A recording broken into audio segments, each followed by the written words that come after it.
नमस्कार दोस्तों, मेरा नाम है तुल श्रीवास्तव और स्वागत है आपका नेक्सस जीएस में। समीक्षा अधिकारी 2013 मेंस के संपूर्ण पेपर के बारे में आज हम लोग डिस्कस करने जा रहे हैं। और 2013 में जो भी प्रश्न पूछे गए थे उनमें से आज जो रिलेवेंट हैं आपके एग्जामिनेशंस के लिए, उन सारी चीज़ों के बारे में हम लोग इस वीडियो में डिस्कस करेंगे। चलिए, तो शुरुआत करेंगे प्रकाश संश्लेषण से। तो प्रकाश संश्लेषण वह क्रिया है जिसके द्वारा पौधे अपना भोजन तैयार करते हैं। पूछा जाता है वो कौन सी क्रिया है जिसके द्वारा पौधे जो है अपना भोजन तैयार करते हैं, प्रकाश संश्लेषण के द्वारा। नेक्स्ट है लैक्टिक एसिड के बारे में बात करें तो पेशी थकान के लिए जो उत्तरदायी होता है वो आपका लैक्टिक एसिड होता है। नेक्स्ट है तृतीयन प्रतिजन डीपीटी के बारे में बात करें तो तृतीयन प्रतिजन डीपीटी बच्चों को रोहिणी मतलब डिप्थीरिया, कुकर खांसी तथा टिटनेस से बचाव के लिए दी जाती है। टिटनेस को लॉकजा भी कहा जाता है। नेक्स्ट है इबोला वायरस के बारे में बात करें तो इबोला वायरस 2013 के आसपास बहुत ज़्यादा चर्चा में था। ये क्वेश्चन आपके एग्जामिनेशन में पूछा गया था। तो इबोला वायरस का नाम जो है एक नदी के नाम से लिया गया था। अब तो फिलहाल बहुत ज़्यादा रिलेवेंट है नहीं ये। नेक्स्ट है माइट्रोकांडिया के बारे में बात करें तो माइट्रोकांडिया को कोशिका का पावर हाउस कहा जाता है। नेक्स्ट है तड़ित चालकों के बारे में बात करें तो तड़ित चालकों को बनाने में लोहे की छड़ों की अपेक्षा तांबे की छड़ों को वरीयता दी जाती है, क्योंकि लोहे की तुलना में तांबा जो है विद्युत का अधिक सुचालक होता है और वायुमंडलीय परिस्थितियों में सरलता से ऑक्सीकृत नहीं होता है। नेक्स्ट है नेक्स्ट पॉइंट है आलू, अदरक, हल्दी, प्रकंद, ये सारे के सारे जो भाग हैं वो खाने योग्य होते हैं। तो आलू, अदरक, हल्दी, प्रकंद भाग जो है तना खाने योग्य होता है। नेक्स्ट है एलपीजी के बारे में बात करें तो घरेलू ईंधन के रूप में प्रयुक्त एलपीजी में प्रोपेन और ब्यूटेन होता है। जेट इंजन के बारे में बात करें तो जेट इंजन उड़ान के दौरान रैखिक संवेग संरक्षण सिद्धांत पर कार्य करता है। नाइट्रोजन के बारे में बात करें तो नाइट्रोजन नामक तत्व की कमी को पूरा करने के लिए कीटभक्षी पौधे कीटों को पकड़ते हैं तथा उनका भक्षण करते हैं। नेक्स्ट है चतुर्थ बौद्ध संगीति से रिलेटेड एक क्वेश्चन पूछा गया था। तो चतुर्थ बौद्ध संगीति जो है वो कनिष्क के शासनकाल में हुई थी। और चतुर्थ बौद्ध संगीति जो है कश्मीर कुंडल वन में हुई थी। समय जो था लगभग ईसा की प्रथम शताब्दी थी। शासनकाल कनिष्क का था, कुषाण वंश के थे ये। अध्यक्ष जो थे वाशुमित्र या और असुघेस थे। उद्देश्य जो था बौद्ध धर्म का दो संप्रदायों में विभाजन था, एक तो हीनयान और दूसरा था महायान। बहुत सारी इन्फॉर्मेशन हमारे टेलीग्राम चैनल पर प्रोवाइड की जाती है। होपफुली आप में से मैक्सिमम लोग जुड़े होंगे। Nexus GS bye Atul sir, आप इस टेलीग्राम चैनल को ज्वाइन कर लीजिए, आपको बहुत सारी इन्फॉर्मेशन मिलती रहेगी। नेक्सस जीएस का ये दोनों व्हाट्सअप नंबर है। नेक्स्ट बैच की सारी डिटेल्स आपको इसी व्हाट्सअप नंबर पे मिल जाएंगी। नेक्स्ट है पुरु या पुरस के बारे में क्वेश्चन पूछा गया था कि कौन सा वह वीर भारती राजा का नाम था जिसे सिकंदर ने झेलम के तट पर पराजित किया था। तो पुरु या पुरस था जिसे सिकंदर ने झेलम के तट पर पराजित किया था। नेक्स्ट है वैदिक कर्मकांड में होता के बारे में बात करें तो वैदिक कर्मकांड में होता का जो संबंध है वो आपका ऋग्वेद से था। शक संवत के बारे में बात करें तो कुषाण वंश का जो प्रथम शासक था कुजुल कडफिसेस, इसके बाद विम कडफिसेस और फिर कनिष्क 78 ईस्वी से शक संवत का प्रवर्तक था। और इस संवत को बाद में शक संवत कहा गया। तो पूछा जाता है कि शक संवत कब प्रारंभ हुआ था, तो 78 ईस्वी में स्टार्ट हुआ था। नेक्स्ट है मेगस्थनीज की इंडिका के बारे में बात करें तो मौर्य प्रशासन की जानकारी जो है कौटिल्य मतलब विष्णुगुप्त या चाणक्य के अर्थशास्त्र और यवन राजदूत मेगस्थनीज की इंडिका से प्राप्त होता है। मेगस्थनीज ने भारतीय समाज को 7 पार्ट्स में डिवाइड किया था: दार्शनिक, कृषक, सैनिक, पशुपालक, शिल्पकार, मजिस्ट्रेट और पार्षद। और अगर हम लोग प्राचीन भारत में दास्ता के बारे में बात करें तो प्राचीन भारत में दास्ता का उल्लेख नहीं किया गया है। नेक्स्ट है धौलावीरा के बारे में बात करें तो धौलावीरा गुजरात के कच्छ के रण में स्थित है और यह हड़प्पी नगर 3 भागों में विभक्त है। नेक्स्ट है शाहनामा के बारे में बात करें तो शाहनामा का जो लेखक था फिरदौसी था और यह महमूद गजनवी की दरबार से रिलेटेड था। टोडवरियम के बारे में बात करें तो चोल शासकों के शासनकाल में टोडवारियम उद्यान प्रशासन का कार्य देखता था।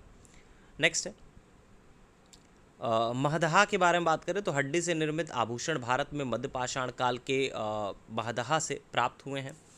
औरंगजेब की मृत्यु के बारे में बात करें तो औरंगजेब की मृत्यु के समय जो मराठा नेतृत्व था वो आपका ताराबाई के हाथों में था। नेक्स्ट है, उड़ीसा के अकाल के बारे में बात करें तो भारत में 19वीं शताब्दी में पड़े उड़ीसा अकाल, ये 1867 की बात है। इसको प्रकोप ऑफ समुद्र मतलब सी ऑफ कैलमिटी भी कहा गया। पूछा गया था भारत में 19वीं शताब्दी में पड़े किस अकाल को प्रकोप का समुद्र या फिर सी ऑफ कैलमिटी कहा गया, तो उड़ीसा अकाल को कहा गया था। कुछ लोक नृत्य पूछे गए थे, जैसे भरतनाट्यम तमिलनाडु में है, कथक उत्तर प्रदेश में है, कुचिपुड़ी आंध्र प्रदेश में है, मोहिनीअट्टम केरला में है। नेक्स्ट है, कुरल या कुराल के बारे में बात करें तो कुराल तमिल ग्रंथ को लघुवेद की संज्ञा दी गई है। नेक्स्ट है, 1857 के प्रथम स्वाधीनता संग्राम के प्रारंभ के समय भारत के गवर्नर जनरल के बारे में बात करें तो लॉर्ड कैनिंग था। 1857 के प्रथम स्वाधीनता संग्राम के प्रारंभ के समय भारत का जो गवर्नर जनरल था वो लॉर्ड कैनिंग था। नेक्स्ट है, अंतरिम सरकार के मंत्री के बारे में क्वेश्चन पूछा गया था। तो भारत में 1946 में हुए केंद्रीय विधानसभा के लिए हुए चुनाव में कांग्रेस सभी गैर मुस्लिम सीटों तथा मुस्लिम लीग ने मुसलमानों के लिए सुरक्षित सीटों पर विजय प्राप्त की थी, परंतु मुस्लिम लीग केवल बंगाल और सिंध में ही मंत्रिमंडल बना सकी थी। सरकार बनने के दौरान अबुल कलाम आज़ाद को मंत्रिमंडल में शामिल नहीं किया गया था।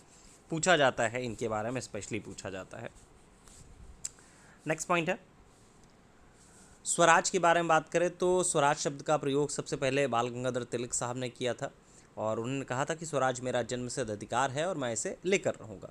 नेक्स्ट है, बेलगांव अधिवेशन के बारे में एग्जामिनेशन में पूछा जा सकता है। भारतीय राष्ट्रीय कांग्रेस का एकमात्र ऐसा अधिवेशन था 1924 में बेलगांव अधिवेशन, जिसकी अध्यक्षता महात्मा गांधी ने साहब ने की थी। तो महात्मा गांधी साहब ने पूरे अपने टाइम पीरियड पे सिर्फ एक ही बार भारतीय राष्ट्रीय कांग्रेस की अध्यक्षता की थी, वो था 1924 का बेलगांव अधिवेशन। बेलगांव जो है वो आपका कर्नाटका में स्थित है। नेक्स्ट है, मैजनी के बारे में बात करें तो मैजनी को लाला लाजपत राय अपना राजनीतिक गुरु मानते थे। नेक्स्ट है, कुछ बोल सकते हैं बुक थी, जैसे कौमी आवाज़, ये पंडित जवाहरलाल नेहरू द्वारा लिखित नेशनल हेराल्ड का उर्दू संस्करण था।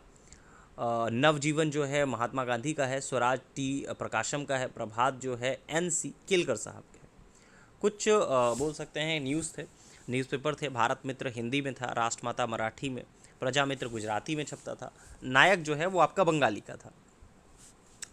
नेक्स्ट है, भारतीय राष्ट्रीय कांग्रेस के प्रथम निर्वाचित यूरोपीय अध्यक्ष के बारे में बात करें तो भारतीय राष्ट्रीय कांग्रेस के प्रथम निर्वाचित जो यूरोपीय अध्यक्ष थे वो आपका जॉर्ज यूले थे। 1888 की बात है, इलाहाबाद में हुआ था। अभी रिसेंट में क्वेश्चन पूछा गया था भारतीय राष्ट्रीय कांग्रेस का ऐसा कौन सा अधिवेशन है जो पहली बार उत्तर प्रदेश में हुआ था, तो इलाहाबाद में हुआ था और जॉर्ज बोल सकते हैं यूले साहब इसके अध्यक्ष थे।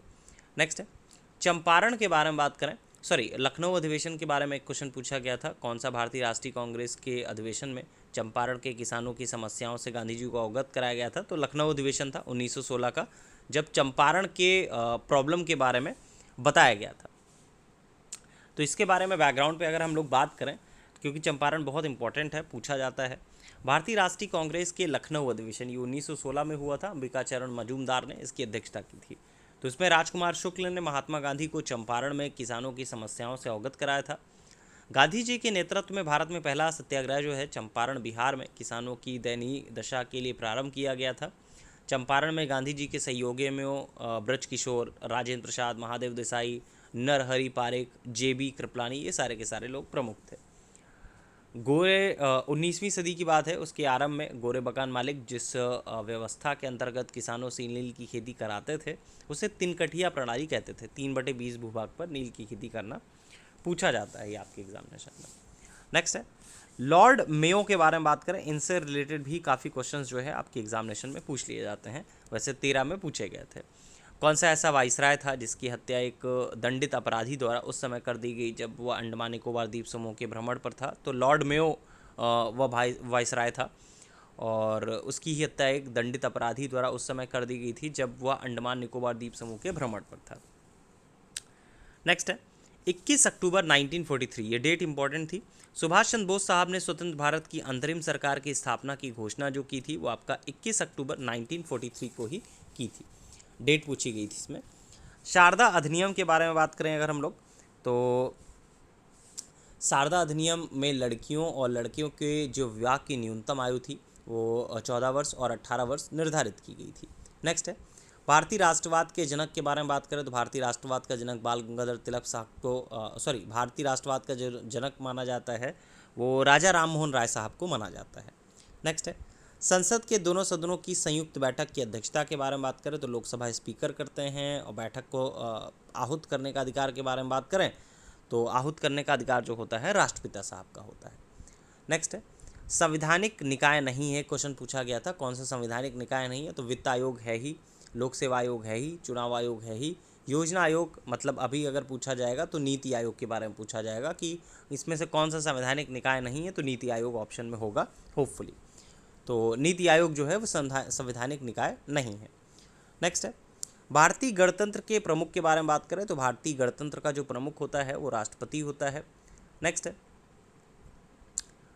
नेक्स्ट पॉइंट है, कुछ इस्टेब्लिशमेंट के बारे में बात कर लेते हैं। आंध्र प्रदेश का जो गठन हुआ था 1956 में हुआ था, गुजरात 1960, नागालैंड 1963, हरियाणा 1966, हिमाचल 1970, सिक्किम 1975, मिजोरम 86, अरुणाचल प्रदेश 1986, तेलंगाना 2 जून 2014, मणिपुर और त्रिपुरा जो दोनों हैं वो 1971, और मणिपुर बहुत ज़्यादा इंपॉर्टेंट है इस साल के एग्जामिनेशन के लिए। नेक्स्ट है, नेक्स्ट पॉइंट है, भारत में गरीबी के स्तर के बारे में बात करें तो भारत में गरीबी का जो स्तर है वो घरेलू उपभोक्ता के व्यय के आधार पर डिसाइड किया जाता है। नेक्स्ट पॉइंट है, जनसंख्या की दृष्टि से उत्तर प्रदेश का सबसे बड़े जनपद के बारे में बात करें तो इलाहाबाद है, फिर मुरादाबाद, फिर गाजियाबाद, फिर लखनऊ का नंबर आता है। वाटर के बारे में बात करें तो वाटर सेस एक्ट जो है वो आपका 1977 में लागू किया गया था। नेक्स्ट है, कुछ जनगणना वर्ष हैं उनके लिंगानुपात के बारे में आपको पता होना चाहिए। 1921 में जो लिंगानुपात था 955 था, 1941 में 945 था, 1951 में 946 था, 1971 में 930 था। नेक्स्ट है, नेक्स्ट पॉइंट है,